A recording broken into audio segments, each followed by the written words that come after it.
Good morning, you strange and wonderful weirdos. I'm John. I'm Stacey. It's Ariana's birthday. It's Tuesday, November 22nd, and it's also grandfather of all conspiracy days. It is. It is. Mm-hmm. Bad day to be a president in Dallas. Never mind. That's why today's strange. All right. So let's start our news today with Mars again. I feel like we just did this yesterday. Wow. Mars is just all in the news. All right. So this is a story about how Mars's doomed moon got its stripes. They've figured it out. It do something good? No, it has stripes. It didn't earn its stripes. No, it didn't earn its stripes. Not like that. No. I thought Mars was like, come here, little moon. Little moon who don't belong. I am Mars, god of war. And here's your stripes. No, was not anything nice like that. So Mars has two moons. They're named Phobos and Deimos, I think is the other one. It's the god of thunder's sons. Research. Yeah, something like that. God of war, not thunder. That would be Thor. That'd be weird. All right, so we're talking about Phobos. Just watch something else. All right, so we're talking about Phobos, very strange moon because they don't know where it came from. They don't know what's inside it. They don't know what those strange stripes on its surface are, except maybe now they do. Yeah. Yeah. That's cool, actually, if they do. It's possibly, I thought it was tracks. It's possibly in the process of being ripped apart by Mars. Well, I think they thought at first that it was like some kind of tracks from being hit. But according to a new paper, they claim that the gravitational pull from Mars, between Mars and the moon, because it's so close, is literally pulling the moon apart. And those stripes are like canyons that are getting wider. We need to get there quick. Yeah, well, they claim that it's going to die one day, probably in around 50 million years. Well, so, you have a minute. If you go by the speed of NASA, that's true. We'll get there just in time. They say they're actually canyons full of dust that are growing wider as the extreme gravitational forces between the moon and the planet tear it apart. What happens when you age? It does. It does. A lot of dust, a lot of widening canyons. It is known as Mars's doomed moon because they've known for a long time that it's slowly falling towards the planet. So that it eventually, it will. Now listen, correct me if I'm wrong. I'm Mr. Ancient History and artifacts and all that good stuff. Right, but, right. I know a little bit about the solar system, but Phobos, it don't belong. Phobos is the mystery moon because it just doesn't belong. Right, right. And they believe some believe it's an artificial deal, right? It's not something that's always been. Right. They kind of think it kind of showed up. And I mean, people think that about our moon too. Well, yeah. I mean, this one's very strange. Our moon is too perfect, though. Yeah. That's the problem with our moon. Yeah, it's like all it would take like mathematically perfect. It would take like a divine creator. Oh. Anyway. Yeah, this is crazy. Phobos, I think I've heard, isn't it the one with the... So it's the one that supposedly has the monolith on it. Oh my God, why'd you sound like the guy from Ancient Aliens when you did that? Oh, I don't know. You're like, yes, it's the one that has the monolith. Because I'm talking about aliens. You have monolith. to you have to do that voice. The David Hatcher Childress. Yes, you have to do that the voice. Monolith. Talking about it. That's when we went back and we looked and we seen that Phobos more than likely could harbor life. So back in 1998, some pictures taken back in 1998 showed this mysterious monolithic object. Yes. The pictures taken by the, wink, wink, by the Mars Global Surveyor.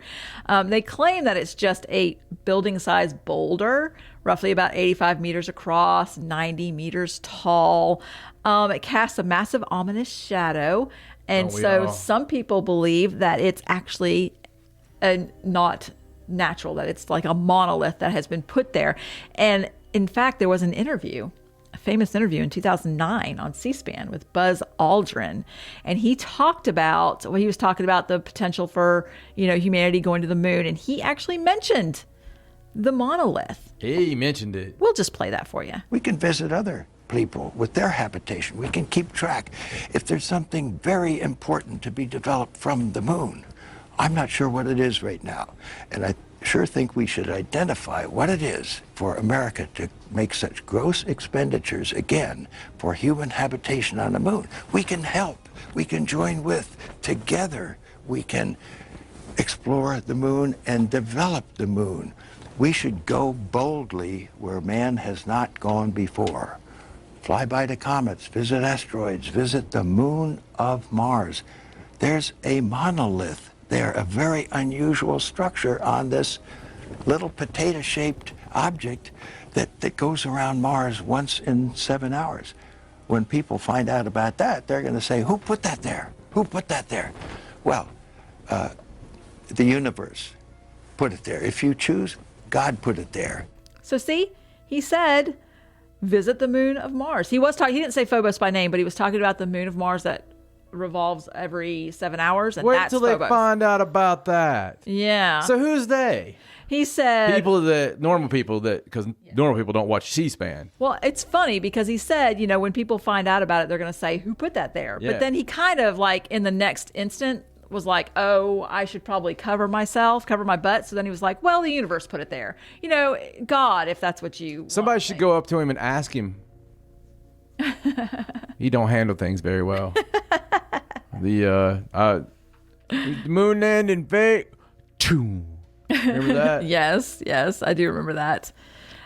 So he has handlers now, I think. Kind of keep him in line, keep him from saying things like there's a monolith on that moon on Mars. Yeah, the whole Antarctica stuff a few years ago. So it turns out that Japan, the Japanese Space Agency, have a 2024 Martian moons exploration mission planned where they're going to land on both Phobos and Deimos and return samples in 2029.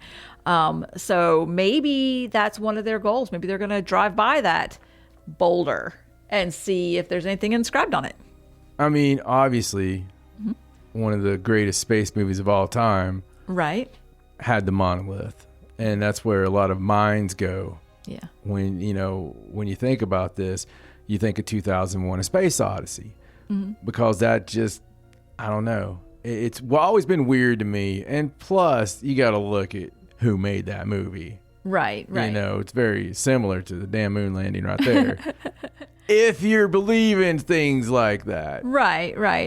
It's just weird. Well, I mean, think about if they did find, yesterday we talked about the head, the rock that looked like the head statue, and the monolith would go right along with that. And what if that moon that's so weird that we don't know where it came from is either artificial, made by those people, or maybe it's a piece of Mars that popped off that had a monolith on it? Maybe it's some early Sumerians in stasis or whatever, maybe floating around. Maybe just there's some waiting here for the in the planet moon to too. come back. Yeah, they're just like, we're gonna let them get through all the bad crap. Yeah, we're gonna wait till this one gets eradicated, then we'll come back. If all our calculations are correct, these apes will blow themselves up, and probably maybe they come down every time we have to restart civilization. Yeah, they just sleep, and then a little alarm goes off. Hopefully we get 6,000 years this time. I don't know, sir. Last time we only got 3. Yeah, we don't want to talk about last time, though. We had to do the whole cataclysm. There'll be some stuffy dude that smokes a lot of weed here in 10,000 years talking about it all the time, I'm sure. Probably named Graham or something. Yeah, we're good. They'll let us be on this one. And then 6,000 years later. Yep, they have to come down and restart. Poof. And they would also leave fun little things like, let's leave our kings list for them. Yeah, there you go. Mess them up. That'll mess them up. Yeah. Let's bury this. Let's just leave it, but bury it under the sand. That'll be fantastic. Go back to like touchy-feely. All right. So let's move on and let's talk about Avi Loeb for a second. Haven't talked about Avi in a week. You're going to remember this story, and this is from a couple months ago. Do you remember when everybody was talking about the interstellar object from 2014, crashed off in the ocean just off the coast of Papua New Guinea? No, not Oumuamua. See, we always thought Oumuamua was the first one, and then they realized that this one from 2014, Avi Loeb did the study with his colleague, and they found they were going through the data, and they found the object that was going too quickly. And they wanted to verify it. You're going to remember this. And they couldn't verify it because the data came from the U.S. Department of Defense spy satellite. So they had to wait months for them to verify that that was the actual speed. And then once they found out, like it took months for them to confirm that, then Avi Loeb came out and we did the story where he was talking about, I really want to go and, get in the ocean and try and find that piece that's probably an interstellar object. The government was like, we really want you to go out to the ocean too, Avi. In fact, we want you to use one of our boats and diving equipment. Well, he claims because it could be interstellar that perhaps it is also artificial. Here's your guide. His name's Mikhail. Hello, Avi. I am Mikhail. I'll be your guide.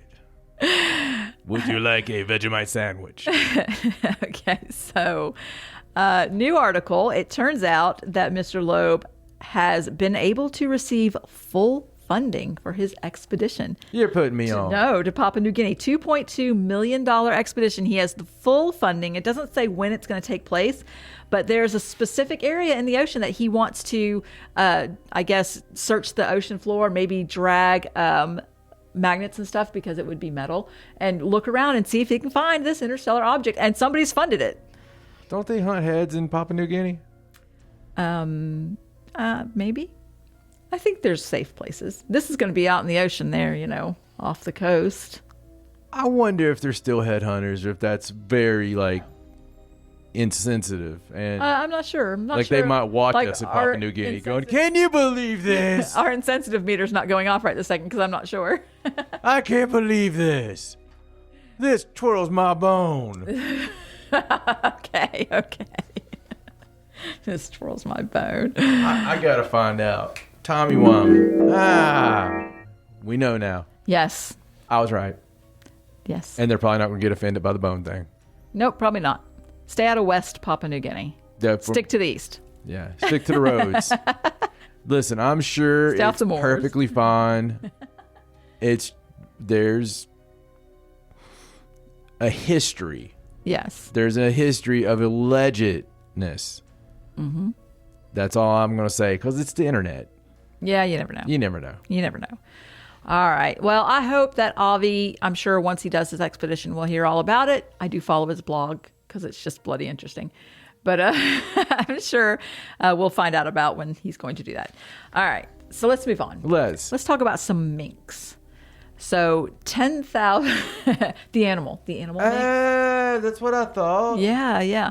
So some 10,000 minks were loose and missing after vandalism at an Ohio farm. 10,000 loose minks? Yes. Is that bad? That is bad. So of some vandalism freed thousands of minks at a rural northwest Ohio farm, leaving an estimated 10,000 of the small carnivorous mammals unaccounted for after the breakout.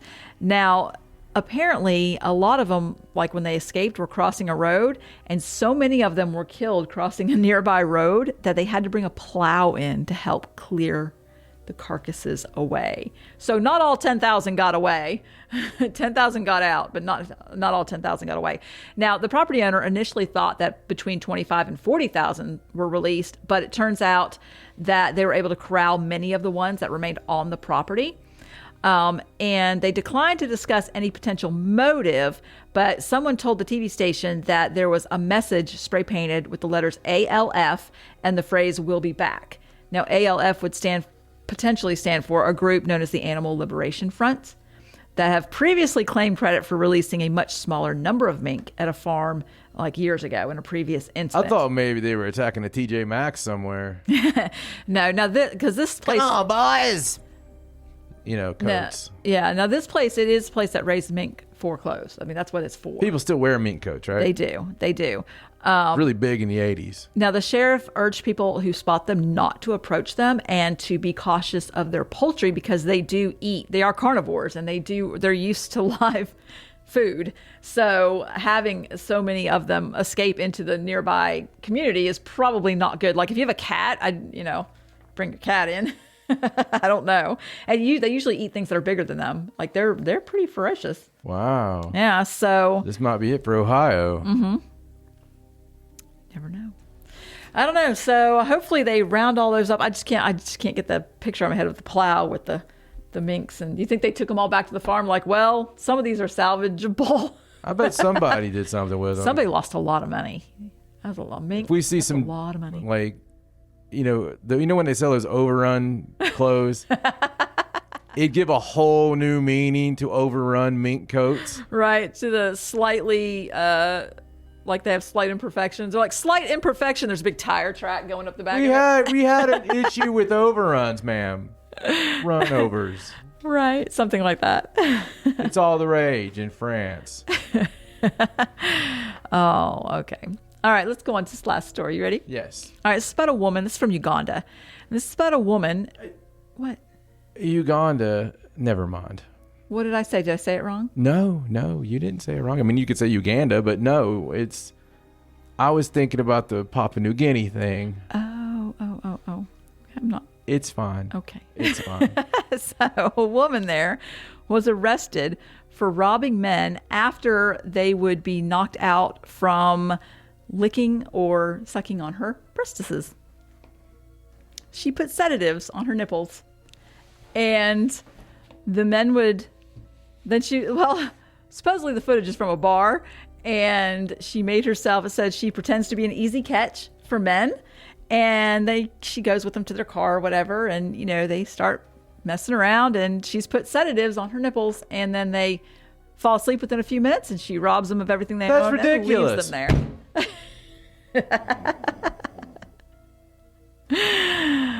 Oh, what's really funny about this is the very first episode of CSI, the pilot episode of CSI. This happened in that show. Like, I wonder if she got the idea because there was a girl that got arrested for using sedatives on her nipples and robbing people. Only she got caught because it absorbed into her and she fell asleep while she was driving. It was a whole thing. That was we're talking about 2000. That was an episode really of the year crazy, 2000. But it gives me a whole new idea for giving medicine. That's true. It does say that they have caught her also spiking drinks, but she can't always do that. So I guess in lieu of being able to spike the drink and drag An easy catch, eh? drag the guy out to the car. She's So I wonder what old medicine nipples looks like. there's a picture. And yeah, and she's pretty hefty woman. She's big enough to spike drinks and carry the guys out to their car if that was the situation. I like curvy women. Is she curvy? Is she no? No, not No. specifically. She's more shape instead of shapely. I'm not sure the picture. Now the picture that they put out, they Shape don't of- show her face. Shape of circle. Yeah, something like Form of. that. They don't show her face, so that was nice of them to do that. They did put a picture of her though. Interesting. Easy It catch. is. Easy catch. It's funny because in the article, they were There you talking go, about boys. how some of the men had to come to the police station to make the complaints. And they actually talked about how one of the police officers, who was a woman, kind of laughed at them